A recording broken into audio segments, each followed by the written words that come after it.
feel there's quite a raging fire come, and it really, from time to time, it comes up like that. And I feel it's time now for Sangha to make another leap,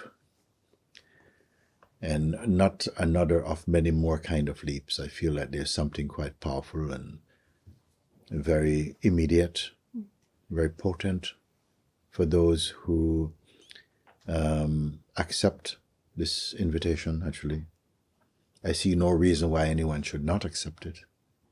So those of you who have begun to take this invitation on will quickly see, and if I can put it in very simple terms, it's asking you to sit by yourself and begin. Many people, I say, you go sit under a tree, sit wherever you feel comfortable for a while, and for half an hour, at least each day. I didn't tell them that to start with. I said, let's do this exercise first. After the exercise was grasped, I said, then will you do this for half an hour each day? And we will do this for a week. And what is the exercise? It is that you sit, and the mind will come. The usual things, which seem very normal. It's been so normalized, the activity of mind in terms of its relationship, or the relationship of ourself in identity with the mind, seems like it's a whole relationship goes on, very normalized. And with this identity of personhood, maybe you may say, if I say a sattvic sense of personhood, would you understand this term? Meaning that, you know, the highest stage of identity. Sattvic meaning more pure. Why I make this distinction is because the person is still a sort of separate sense, a separate autonomy, an identity, personal identity. You may have hear me use sometimes the word ego. I find them very synonymous, actually. Because normally when we say ego, we think it's a behavior. Ego is not necessarily or restricted to only behavior.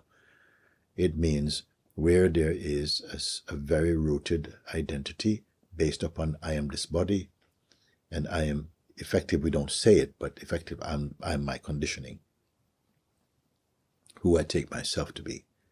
My experiences, history, all of that contribute to the self I function as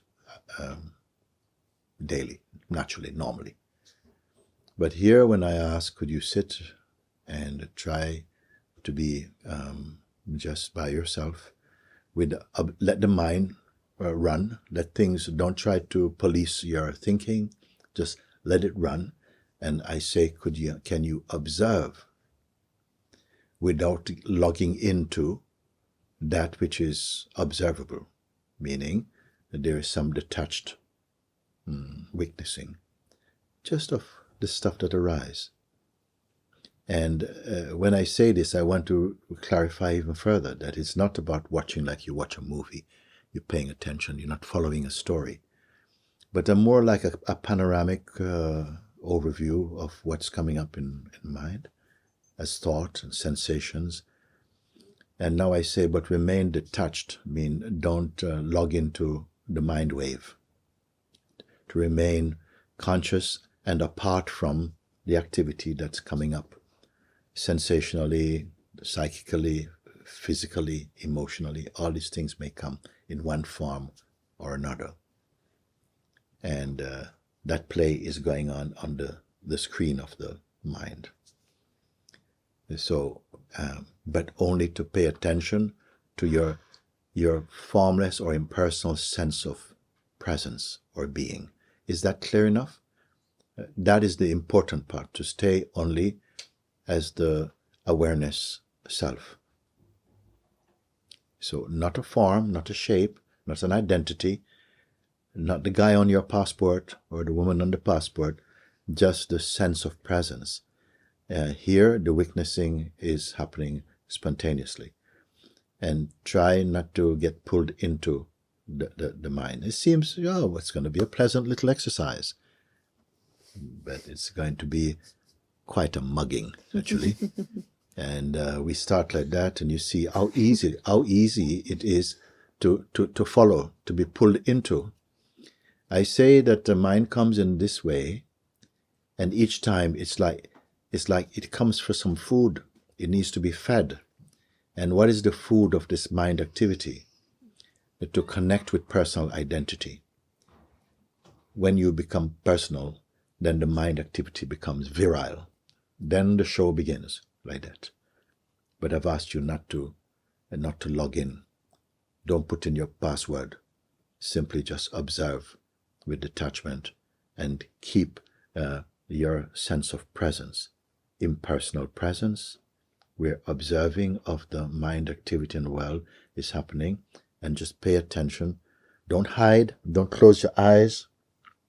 Even if closed eyes, mind is still going to go on.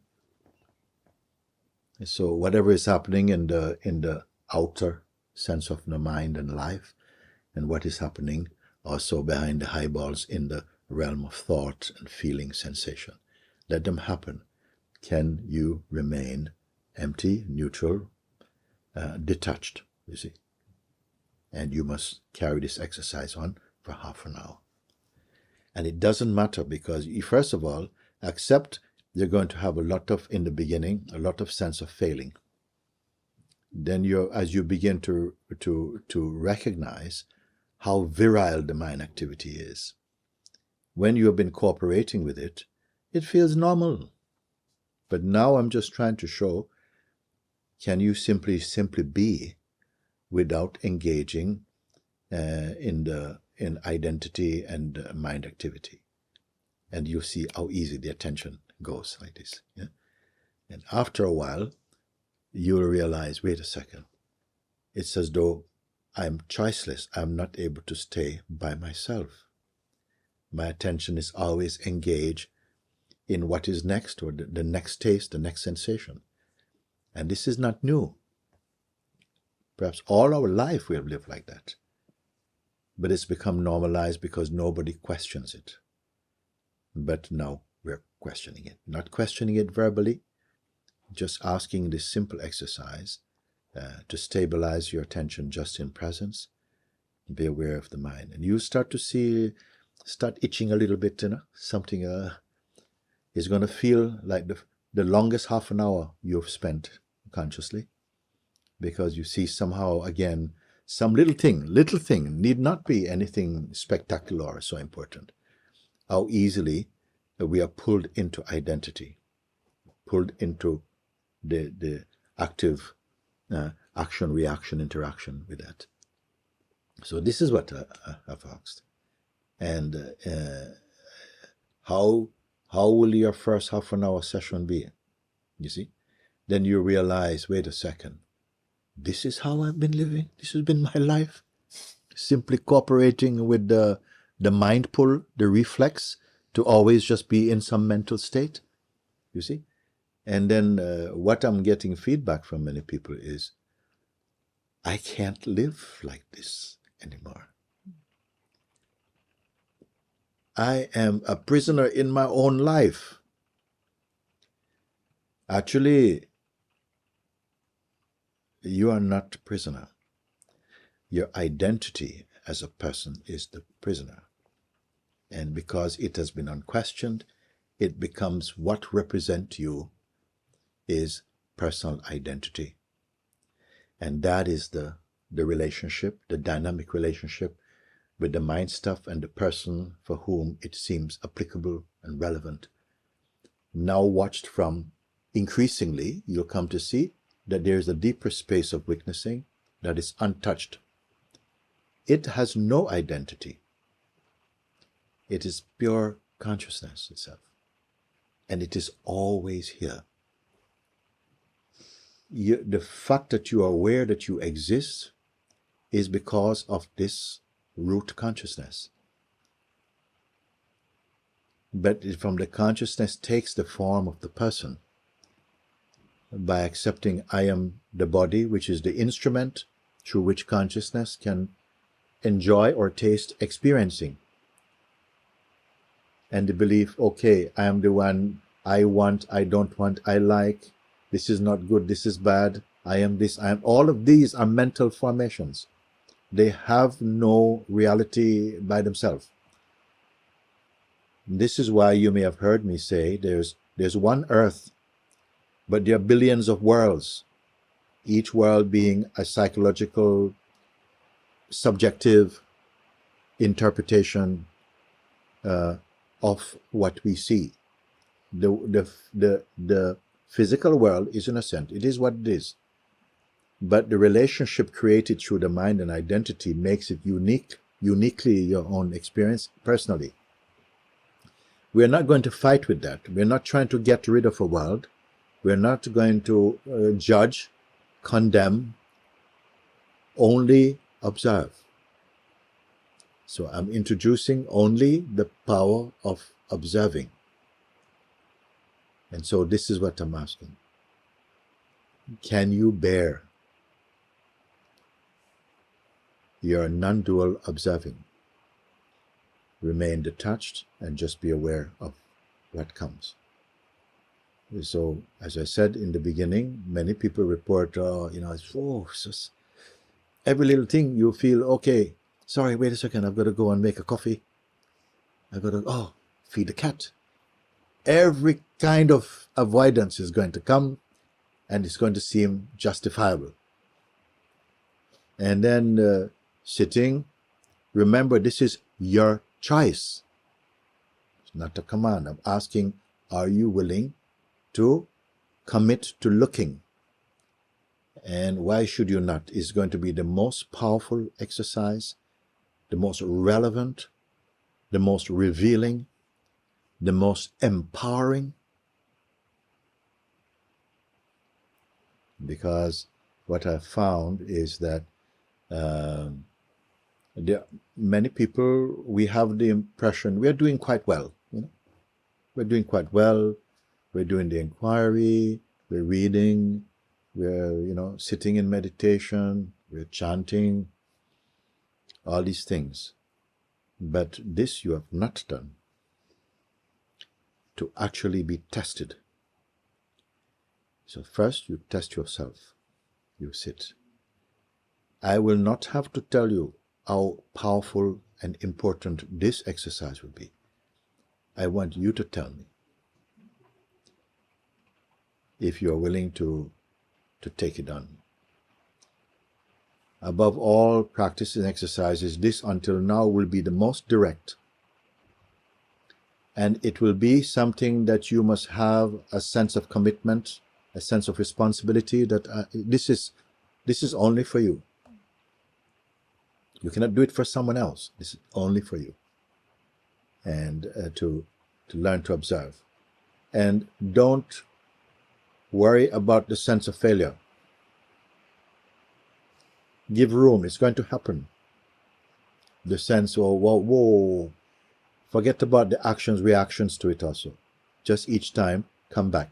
Don't waste time complaining and feeling, why can't I do it? Just come back and again stay. And gradually the force of presence will begin to come through. The claustrophobia of that mental noise that you will experience, if you persist, will begin to ease away from you. You begin to feel your true being again. Not separate from you, not you feeling your being. You are the being. You become naturally more stable, more calm, and that conviction ought to grow, that determination, I have to keep this up. I have to do this.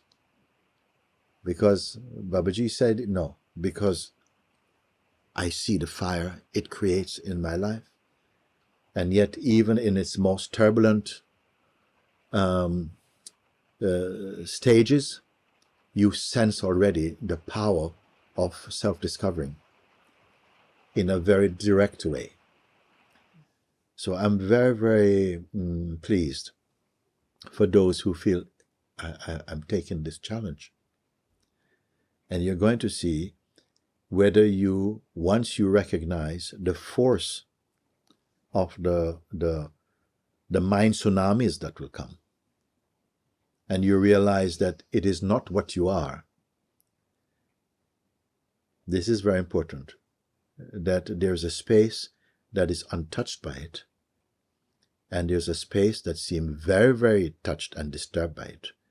And the space that is touched and disturbed by it is your regular living space as a person.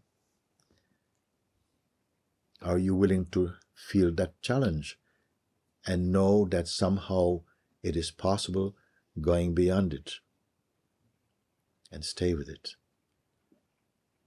Once you have, you're in the flow of this discovery, it will become more compelling for most people. Some may give up and say, "Whoa, I'm out of here. I can't take this onslaught.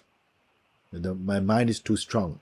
I can't imagine, if you realize how strong the mind, the psychological mind and identity has become, whether you'd want to just kind of say, you know what, okay, I still go along and cooperate with it, because at least it seems more simple, and I know that world. I'm very familiar with being that person, and so I don't want to be disturbed any further.